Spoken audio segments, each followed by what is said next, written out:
Hello বন্ধুরা, নমস্কার। তোমাদের বাঙালির রান্নাঘরে স্বাগত। আজকে আবার একটা দারুণ স্বাদের রেসিপি নিয়ে চলে এসেছি। আজকে করব, দেখো, ঘেটকুলের পাতা একদম ধুয়ে বেছে কেটে নিয়ে চলে এসেছি। খেতে কিন্তু খুবই সুন্দর হয় আর খেতে কিন্তু অসাধারণ হবে। তার জন্য আমি প্রথম থেকে শেষ অবধি তোমাদের দেখার জন্য অনুরোধ করছি। আর প্রথম থেকে শেষ অবধি দেখতে থাকো, আশা করছি খুবই ভালো লাগবে। তাহলে দেরি না করে আমি উনুনটা ধরিয়ে নেব। আমি কিন্তু উনুন ধরিয়ে কড়া বসিয়ে জলটা ফুটিয়ে নিয়েছি। এবারে কিন্তু আমি ঘেটকুল পাতাগুলো দিয়ে দেব।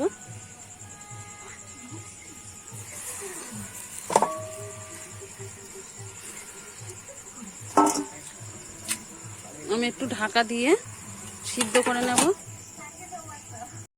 এবার ঢাকনাটা খুলে আমি দেখে নেব।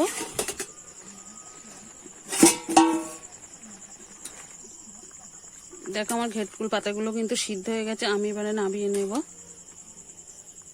দেখুন বন্ধুরা, ঘেটকুলের পাতাটা কিন্তু আমি ঠান্ডা করে নিয়েছি। আর এখানে 10-12 কোয়া রসুন আর 4টে পাকা লঙ্কা নিয়ে নিয়েছি।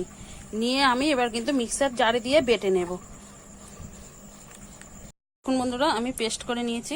কত সুন্দর এইভাবে পেস্ট করে নিতে হবে। তাহলে চলো আবার উনুনটা ধরিয়ে নেই। আমি কড়াটা বসিয়ে দিয়েছি, তেল দিয়ে দেব। তেলটা আমি ভালো করে গরম করে নেব। বন্ধুরা, তেলটা গরম হয়ে গেছে। এবারে আমি শুকনো লঙ্কা দিয়ে দিচ্ছি আর দিয়ে দেবো, দেখো, কালো জিরে। তোমরা যে যেমন ঝাল খেতে ভালোবাসো সেরকম দিয়ে নেবে। আমি ভালো করে শুকনো লঙ্কাটা আর কালো জিরেটা একটু ভেজে নেব।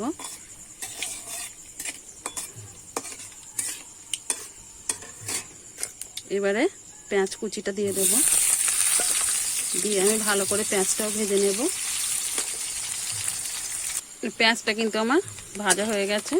আর পেঁয়াজটা কিন্তু বেশি লাল লাল করে ভাজার দরকার নেই, এইভাবে ভাজলেই হয়ে যাবে। এবারে নুন হলুদ মাখানো চিংড়ি মাছটা আমি দিয়ে দেব। আর এখানে কিন্তু চিংড়ি মাছটা বেশি বড় বড় লাগবে না, কুচো চিংড়ি মাছ দিলেই ভালো হবে। আমি চিংড়ি মাছটা আবার ভালো করে ভেজে নেব। চিংড়ি মাছটা কিন্তু আমি ভালো করে ভেজে নিয়েছি। দেখতেই পাচ্ছ, এরকম কিন্তু ছোট ছোট চিংড়ি মাছ লাগবে। তাহলে কিন্তু ঘেটকুলের পাতার সাথে হেবি সুন্দর মিশে যাবে। এবার বেটে রাখা ঘেটকুলের পাতাটা আমি দিয়ে দেব।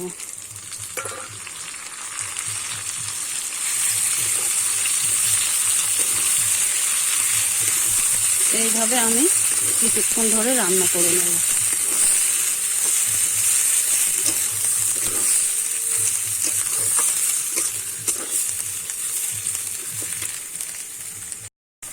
আমি কিন্তু কিছুক্ষণ ধরে নেড়ে চেড়ে নিয়েছি। এবারে লবণটা দিয়ে দিলাম পরিমাণ মতো আর দিয়ে দিলাম হলুদ। দিয়ে আমি আবার কিছুক্ষণ ধরে রান্না করে নেব।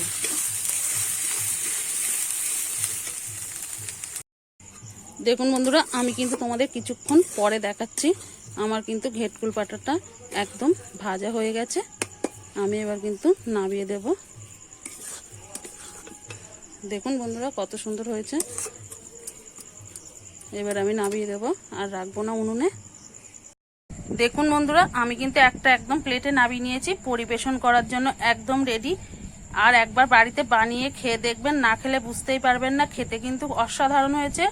আর আমার এই রেসিপিটা ভালো লাগলে একটা লাইক করবেন, সাবস্ক্রাইব করে সঙ্গে থাকবেন। নতুন কোনো ভিডিওর সঙ্গে দেখা হবে। ততক্ষণে ভালো থাকবেন, সুস্থ থাকবেন, সাবধানে থাকবেন।